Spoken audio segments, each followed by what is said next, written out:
Coming up next on the Jeff Crilley Show, if you're a CEO and you want to take your company or one of your teams to the next level, you're going to want to watch this next episode. We're going to be talking to an international thought leader next.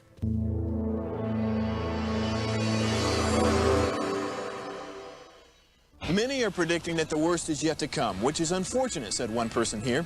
Until now, they've enjoyed the reputation of being the nation's icebox. Watched a burglar in his home this morning by webcam. As a journalist of over 25 years, stories are what make my world turn. Reporting live from the Dallas newsroom tonight, Jeff Crilley, Fox 4 News. But in 2008, I took the jump from my familiar life and started a PR firm from my home. We're talking about anyone with a camcorder like the one I'm using becomes a television network. We started slowly growing the company, and we now have over 100 clients, and we've branched into the world of live digital broadcasting. I now own 8 different TV studios and have a huge team, and the stories that I now get to share are sometimes the most important of my life.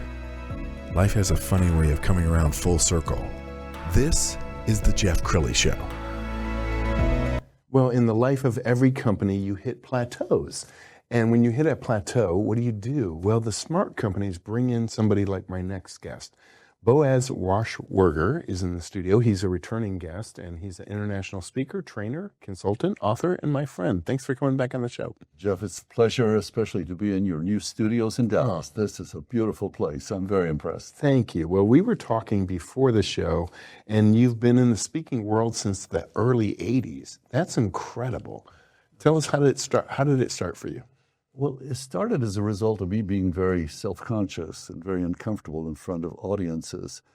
I was born in Israel. We came to America when I was 9, and the uncle who sponsored us lived in Tulsa, Oklahoma. So we went from Israel to Tulsa, which is culture shock. And I felt very out of place. Didn't speak a word of English. They put me back a grade in school from 4th to 3rd grade to learn English. And so the only place I could feel comfortable was on the stage in theater, because I could pretend to be somebody else. And that's really one of the lessons I teach people now, that if you're uncomfortable, don't have confidence doing something, just pretend. Pretend that you're confident. Pretend that you know what you need to know. And watch how that will change your life for the better. Yes. Well, what comes to mind is I saw Dustin Hoffman accepting an Academy Award, and he was so uncomfortable. And I said, "You're Dustin Hoffman. Act. Play a part. Nobody would know the difference." Yeah. Pretend to be a person very confidently getting the Academy Award. Right? Yeah. And when you do that enough times, that's why I teach people to declare positive affirmations every morning and every evening. Because we're all stating affirmations all day long. I'm no good at this. I can't do this. I can never be as good as you are. I'm declaring affirmations, but in the wrong direction. Yes. And words have power. They become my reality. Just like some people say it's going to be a tough year. Well, how about changing one word to interesting? Yes. You know, that gives me an opportunity to maybe do something. But tough year, I may as well close shop and not even do anything. Right. And so people do this all the time, and they wonder, why am I not more successful? Well, why don't we record some of the words you're saying to yourself? Yes. Every day. That's so powerful. We're going to pull up your speaker page off of your website, and as we scroll down the speaker page, talk about the organizations that you like to speak to. What's an ideal audience for you? Well, really, any company that is struggling to get to the next level, and they all think it's the bottom line, it's profit and loss, but I disagree completely. It's the people issues. All companies are first in the people business. Whatever they're doing just happens to be a byproduct of their work. But if we don't learn to get along with people, whether it's at home or at business, it doesn't matter what we're doing. And so most companies struggle with the communications, people getting along with each other, better communications with clients. So I work with companies in a wide range of industries. And for the last 22 years, I've spoken to over 2,200 Vistage groups. They're the world's largest organization of CEOs, and they all struggle with the same thing. How do we get along with people? How do we communicate better? And that's what you and I struggle with. We all do. We learn to find ways to improve that. It changes our whole life. Boaz, tell me one of your favorite success stories. I worked with a company in Boston. They do SBA loans. And directly as a result of my coaching, I worked with them for about 6 months with their top management. They went that year from 57 million to 70 millions in SBA loans. I think I might have paid for myself. We'll have to look at the numbers. That's like a 30% increase. Yeah, they seem pleased with it. But what I do is I sell people on the idea Well, we work for 90 days with a company. We're going to have a record month this month. I really don't care about facts. I don't care about anything. Let's start with a premise. Who says we can't be? You know, there's bound to be a company similar to us somewhere in the world having a record month. Why can't it be us? So when I sell that idea to the management of a company and continue to reiterate that over and over and then give them concepts to back that, they all set records. What a concept. And then when we see the first sign of something in the right direction, I say, see, now it's working. And people love to be on a bandwagon. They love to be part of a championship team. Don't you believe, Jeff? They really do. Amen. Boaz made a great video a couple of months ago directed at meeting planners. Let's go ahead and roll that now. You know the feeling when you're planning your next big event and wonder, will the speaker really connect? What if the message misses the mark? I'm Boaz Rauchwerger. For over 2 decades, I've spoken to more than 1 million people across America and around the world. Companies like American Airlines, Xerox, Toyota, and national associations trust me to bring more than motivation. They trust me to bring lasting results. We live in a world where change and uncertainty are the norm. So when I take the stage, I bring more than stories. I deliver strategies, proven tools, real impact.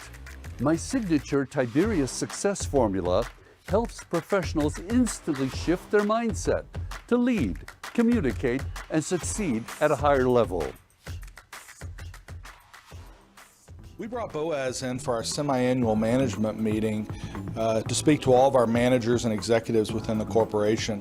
What's different about Boaz is he's a very engaging and energetic speaker, caught everybody's attention and kept everybody energized throughout the entire day. This isn't a lecture, it's a transformation. From entry-level employees to C-suite leaders, I bring out their best.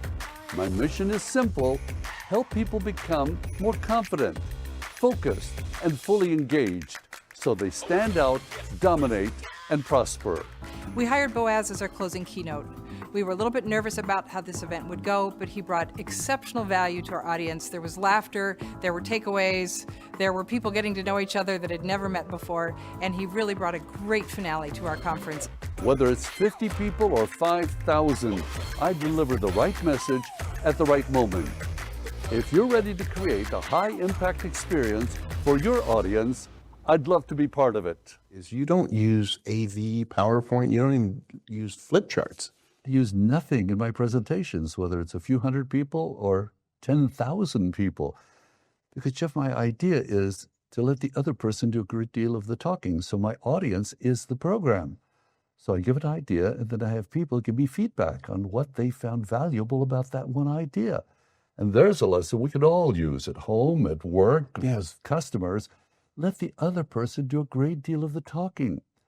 The person who controls the conversation, Jeff, is not the one who's talking. It's the one who's asking the questions. And you're very good about that. So ask questions of people, and you'll get much further in life, whether it's a family member or somebody at work or a customer. State one thing and then ask a question. What did you find valuable about that point? Because when they find something of value, they'll fight for it. People will fight for their own ideas. Rather than me lecturing at you, if I ask you a question and you come up with an insight, then you'll follow through. So I feel my audiences are the program. That's why none of my presentations are the same. I've spoken for American Airlines, Xerox, Toyota, and so forth. And in every situation, the people become the program. And that's much more productive, and it should be that way in your personal relationships. Let the other person look good, and you'll do just fine. Well, I know part of your success is your attention to detail. So when an organization or a company brings you in, every organization has a language that they speak. Some people call their employees employees. Some people call them associates or team members. Talk about the due diligence and the prep work you do to make sure that this is an award-winning performance. Absolutely. Whether it's an event here in Dallas or whether it's halfway across the world, I interview several people within the company ahead of time. The main question is, what do you all struggle with? Rather than let me tell you what I know. Who cares? But they do care about their own ideas, and everybody's favorite topic is them. So I just find out what's been the biggest challenge during the past year for all of you. And most of the time, Jeff, it comes right down to people issues.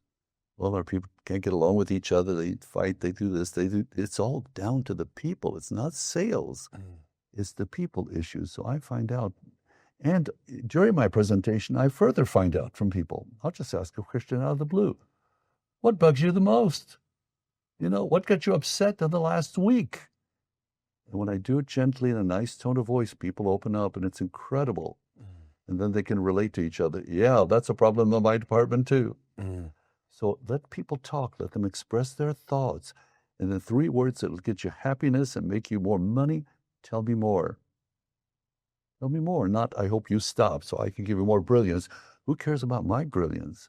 But when I say, Jeff, tell me more, that makes you feel important. And everybody needs to feel important. Not wants to, but needs to feel important. So powerful. You wrote a best-selling book a couple years ago. Let's go ahead and put this on the screen. And I want you to talk about the title first, How to Become Brand New. Jeff, that does not only apply to marketing, but it applies to each of us as individuals. People get caught up in certain directions in life and think, well, I can never do this. I can never be happy. I can never be as good as you are. Listen, we all have an opportunity to become literally brand new every day. Every day is an opportunity. Did you wake up this morning? People sometimes tell me, well, I don't like it, Boaz, when you say, have a nice day. Hey, try missing one. That's not a good program. But all of us can become brand new. So I come in with ideas for companies that can make them brand new. And one of the ideas, it's so cool, it's so simple. I get people to send out handwritten note cards, not on your company stationery. Just buy some at Walmart or CVS. That way they'll think you picked it up on your own. And I have them put 11 or 12 stamps on the front that equal the postage, 5 cents, 10 cents, 20 cents, and no return address, no return name. And people open up the cards. Wow. And so I had one company had been trying to get in the door of a big company for 4 years, nothing happening. They take my idea with these note cards. So the main salesman starts sending note cards to the CEO of the other company, the CEO, once a week, every week. On Friday, first one, dear Mr. Johnson, thinking about you and your company, John. Put all the stamps on it. Next Friday, dear Mr. Johnson, it's getting colder, wintertime. Thinking about you and your company, John. The next week, he mails it a day later, so it arrives a day later. Dear Mr. Johnson, I know you were expecting my card yesterday. I apologize for the delay. It will not happen again. Jeff, he sent cards for 2 months.